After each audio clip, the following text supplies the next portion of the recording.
আসসালামু আলাইকুম সুপ্রিয় শিক্ষার্থীবৃন্দ, নলেজ টেকনিক 360 ডিগ্রি চ্যানেলে সবাইকে স্বাগত জানাচ্ছি। আজকে তোমাদের সঙ্গে সায়েন্সের একটা ইম্পর্টেন্ট টপিক নিয়ে আলোচনা করব, ধাতু এবং ধাতু সমূহের যোজনী সম্পর্কে। পর্যায় সারণীতে 118টি মৌলের মধ্যে ধাতু হচ্ছে 91টি, অধাতু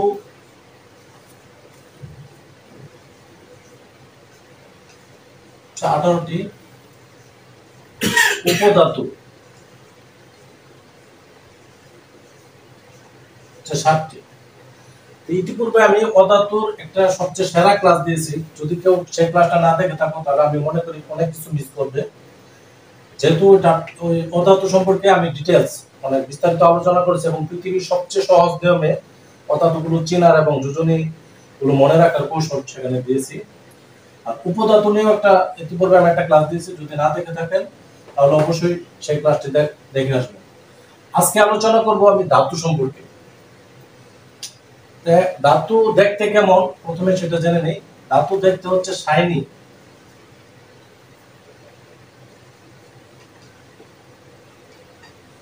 অধাতু হচ্ছে ডাল,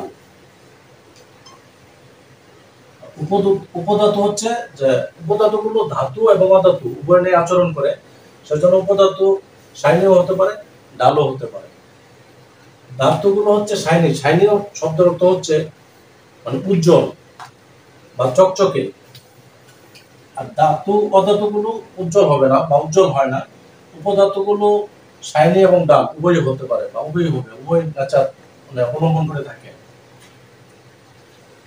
ধাতুর আরো কিছু বৈশিষ্ট্য আছে, সেই প্রপার্টি গুলো আমরা দেখে নিই, প্রথমে জেনে নেই।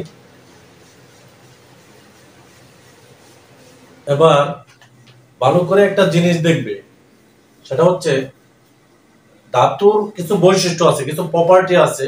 সেই প্রপার্টি গুলো আমরা খুব ভালোভাবে বুঝলেই আমরা ধাতু সম্পর্কে একটা ভালো আইডিয়া পাবো। সেটা হচ্ছে ধাতুকে টেনে তারে রূপান্তরিত করা যায়, সেটাকে বলা হয় ডাক্টিলিটি,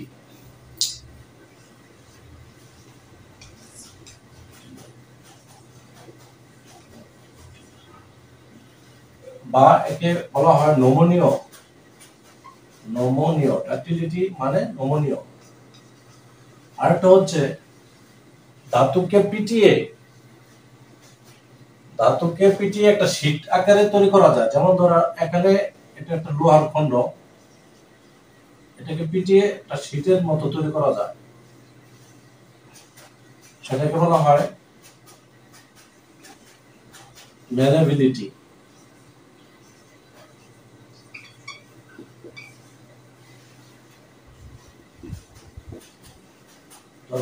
অর্থ হচ্ছে আঘাত ধর্ম, আঘাত ধর্ম। অর্থাৎ এই যে লোহার খন্ড, এটাকে পিটিয়ে কি করছে শীটের মতো তৈরি করা হয়েছে, তার মানে মেলেবিলিটি। মনে রাখার একটা কৌশল হচ্ছে মেলেবিলিটি। যেমন একটা কাপড় স্তূপ করা রয়েছে, এটাকে যদি মেলে দিই তারপরে সেটা কি হয়ে যায়, মানে একটা শীতের মতো এই যে এরকম মেলে যায়, মানে মেলানো। ঠিক আছে, মেলেবিলিটি মানে আঘাত ধর্ম, মানে আঘাত দিয়ে পিটিয়ে শীতের মতো রূপান্তর করা যায়। আরেকটা হচ্ছে ধাতু খুব ভালোভাবে তাপ এবং কারেন্ট খুব ভালোভাবে যেতে পারে ধাতুর মধ্যে দিয়ে, এটা হচ্ছে ধাতুর একটা বৈশিষ্ট্য।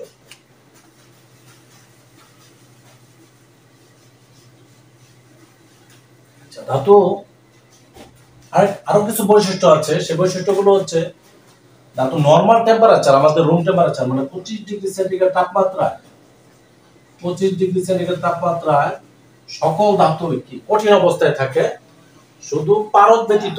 একমাত্র একটি ধাতু হচ্ছে পারদ, সেটা তরল অবস্থায় থাকে। নরমাল টেম্পারেচার মানে সাধারণ তাপমাত্রায়, রুম টেম্পারেচার, সাধারণ তাপমাত্রা সকল ধাতুই কিন্তু কঠিন অবস্থায় থাকে, শুধু পারদ ব্যতীত। অর্থাৎ পারদ তরল অবস্থায় থাকে। আর একটা বৈশিষ্ট্য হচ্ছে ধাতু, যেমন কিছু ধাতু সেগুলো খুব কঠোর হয়, যেমন লোহা, নিকেল, কোবাল্ট, এগুলো হচ্ছে কঠিন, কঠোর হয়। আর কিছু ধাতু হচ্ছে নমনীয়, সেই ধাতুগুলো হচ্ছে সোডিয়াম বা পটাশিয়াম। এই ধাতুগুলো হচ্ছে নমনীয়। নমনীয় মানে এগুলোকে ছুরিতে কাটা যায়। সোডিয়াম এবং পটাশিয়াম এই ধাতুগুলো ছুরি দিয়ে কাটা যায়। এখান থেকে কিন্তু আমাদের অনেক এমসিকিউ কোশ্চেন আসবে, পরীক্ষায় আসতে পারে। যেমন কোন ধাতু তরল অবস্থায় পাওয়া যায়, সাধারণ তাপমাত্রায় তরল অবস্থায় পাওয়া যায়, সেটা হচ্ছে পারদ। আর কিছু ধাতু কঠোর, সেগুলো যেমন লোহা, নিকেল, কোবাল্ট, এই ধাতুগুলো কঠোর। আর এই কঠোরতার কিছু ভিন্নতার কারণ, কিছু ভিন্নতা আছে। ভিন্নতার কারণ হচ্ছে যেমন আবার কিছু ধাতু কি নমনীয়, এই ধাতুগুলো কি ছুরি দ্বারা কাটা যায়। কোন কোন ধাতুগুলো ছুরি দিয়ে কাটা যায়, যেমন sodium, potassium, lithium, sodium, potassium, এই ধাতুগুলো ছুরি দিয়ে কাটা যায়, এই ধাতুগুলো নমনীয়। আচ্ছা, এখন আমরা ধাতু চিনবো কিভাবে? চিনবো যে এটা আসলে ধাতু। আমি ইতিপূর্বে আমার ধাতু চেনার খুব সহজ সরল একটা টেকনিক দিয়েছি। যদি ওই ক্লাসটা না দেখে থাকো তাহলে অবশ্যই ক্লাসটা দেখে। নামের শেষে আম থাকলে আমরা বুঝবো কি সেটা ধাতু। কি থাকলে? আম থাকলে। তো নামের শেষে আম থাকলে আমরা বুঝবো সেটা অবশ্যই কি ধাতু। যেমন লিথিয়াম, নামের শেষে আম আছে, সুতরাং এটা একটা ধাতু। ক্যালসিয়াম, নামের শেষে আম আছে, সুতরাং এটা একটি কি ধাতু। ম্যাগনেসিয়াম, নামের শেষে কি আছে? আম আছে, সুতরাং এটা ধাতু। আবার নামের শেষে আম নাই কিন্তু ল্যাটিন নামের শেষে আম আছে, সেগুলোও কিন্তু ধাতু। যেমন আয়রন, এর ল্যাটিন নাম হচ্ছে ফেরাম, এ আম আছে, এজন্য সেটাও কি ধাতু। অ্যান্টিমনি, এর ল্যাটিন নাম হচ্ছে স্টিবিয়াম, সুতরাং এটাও কি একটি ধাতু। সেহেতু নামের শেষে কি আম আছে। আবার কিছু ধাতু আছে আম নাই কিন্তু তারপরও সেটা ধাতু। ল্যাটিন নামে আম থাকলে ধাতু আমরা জানলাম, বা নামের শেষে আম থাকলে সেটাও ধাতু আমরা বুঝলাম। কিন্তু কিন্তু কিছু ধাতু আছে আম নাই, সেগুলোও কিন্তু ধাতু। যেমন জিঙ্ক,